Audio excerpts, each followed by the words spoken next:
Hey everyone, today I'm going to show you how to find the longitude and latitude coordinates of any location on Google Maps. So stick around until the end to learn all the steps to pinpoint exact locations easily. First, open the Google Maps application on your smartphone, or you can go to the Google Maps website on your computer. Now you can search for the location you are interested in by typing the address or place name into the search bar at the top of the screen, or you can select the locations from the suggestions.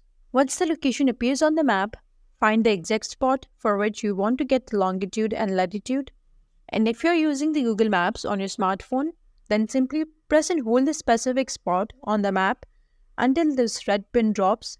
Now this pin marks the exact location you are interested in. After dropping the pin, a small information panel will appear at the bottom of screen.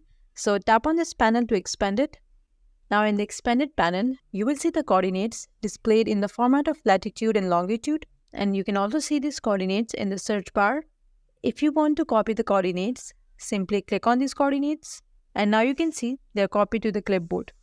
Now you can share them with whomever you want. That's all for today's video. Leave a comment and let us know if this is helpful. Thanks for watching.